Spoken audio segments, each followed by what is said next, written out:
Good morning, good morning, good morning. Welcome to week 8. This week we're going to be doing 2 chapters. As you see here in our materials and resources, we're going to be going over chapters 12 and 13. While I'm here, I want to point this out. Again, we have the materials and resources section. It has your PowerPoint for you. It will always have additional information for you to gain more insight on the topic, or topics, or chapters of the week. You'll see there's sometimes videos. There might be a TED Talk. There might be a podcast. There might be an article. There might be an assessment which you can take to gain a little bit more self-knowledge. So I really hope you are reaching out to the materials and resources and gaining that extra little bit that I'm putting in there for you. Our chapters this week are some fantastic chapters. Chapter 12 is inclusive leadership. As it starts out with, although the term inclusive leadership is relatively new, scholars have been advising leaders for quite some time to be prepared to address the challenges of a more diverse workforce. And we definitely have a very diverse workforce, a very global workforce. Whether you're working internationally or not, the world itself is just more diverse, even within a smaller community. So we really need to work with that more inclusive mindset. It's a great chapter. It talks about inclusion defined. So it's going to go through a couple pages on just the definition of it, to give you more perspective behind it. I'm sure it's something you're already aware of, but maybe sometimes putting it into words, and this might help you put it into words, or put it into that leadership mindset, whatever you want to refer to it as. I love this one chart in here. It's it is the inclusion combination, and it says it's a combination of uniqueness and belonging, because we want everybody to feel as if they belong. We want that unity, but we also want the uniqueness.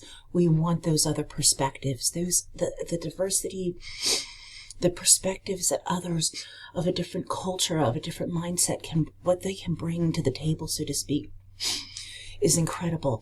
So we really want that. I have that image right here for you.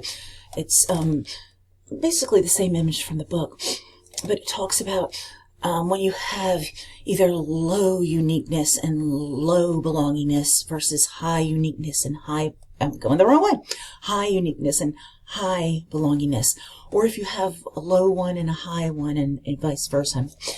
And so I'm going to point out inclusion, because that's what we're aiming for. That's when we're aiming for inclusion. An individual is treated as the insider, so they have high belongingness and are allowed and encouraged to retain the uniqueness within the work group. So we have high uniqueness. And we really want that. We want everybody to feel like that, the belonging, the unity feeling.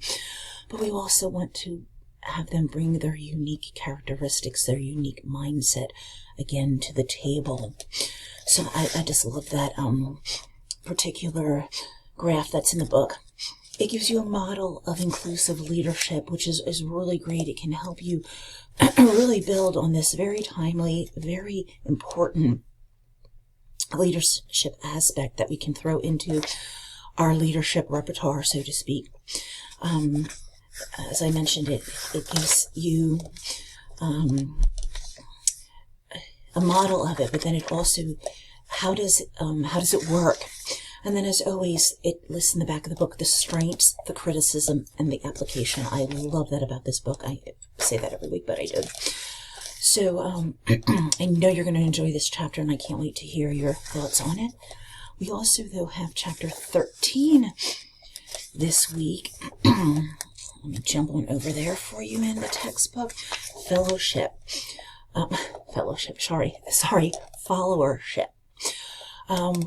You can't have, well, you can have leaders, but leaders are effective because of their followers. So you basically, you can't have leaders without followers. And now we're going to be talking about how the followers play into the leadership role. And again, it's going to talk about followership defined. And I have another chart coming from the book that I want to show you. This is not the exact one, but it's very similar, because while we have many, many types of leaders, we also have many, many types of followers. And this, like I said, this is not the exact graph from the book, but it's very similar. And you're going to have those followers who are, as it says, a super follower. But you're going to have those who are also kind of withdrawn. You're going to have those who are very participative, and you're going to have those who are more passive. So I love this. This chapter really talks to us about the followers, because we've been learning so much about leaders, but we need to know a lot about the followers, those people who will be our subordinates, so to speak. There's a lot of fantastic graphs in here, and it goes on about these more like these typographies. It talks about the Zelnick typography, the Kelly typography, and it talks more about when you look under Kelly there, you'll see the alienated, the passive, the conformist. Well, when you get to that part, it's going to talk about them in the chapter. So it's not just going to give you the words and you'll be like, oh, well, what does passive mean?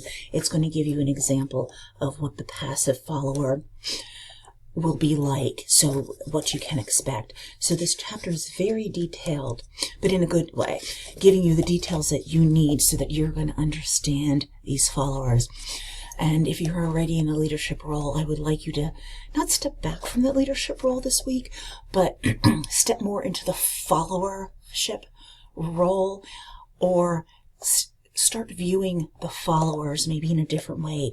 Start trying to, if you have a lot of followers, this may be very encompassing, but if you only have a few followers, or pick a few followers with different personalities and look at them and, you know what, Joe seems to be a conformist. And then go back to the Kelly chart in here, and the Kelly, the conformist. These are yes people, always on the leader's side, but still looking to the leader for direction and guidance. And that'll give you more insight into Joe. Or you may, pick, where's another one in here? With, withdrawn follower. And then go to that section and you can see what it means for somebody who is maybe more on the withdrawn side. I think you might know what that means, pulled back. Not in the forefront, not in the trying to be in the spotlight, so to speak. So there's a lot of information on here. And this is kind of the first time we're stepping into the followership perspective. So I think you're really going to enjoy this chapter, looking at it from, in the one section even talks about reversing the lens is the approach to followership that addresses followers in a manner opposite of the way they've been studied in the most prior leadership research. So I think you're really going to dig deep into sections like this and really gain a lot of information and help you when working with your followers to be a bit more understanding. You're gaining all these great leadership theories, and you're gaining all these great leadership skills, but we still need to understand the followers that we are working with. And I think this is a really, really fantastic chapter. And then, of course, it talks about the strengths, the criticisms, and the applications. I hope you're enjoying those sections as much as I always had from this book. I hope you're enjoying this book as much as I always had. And I hope you have a really, really fantastic week 8.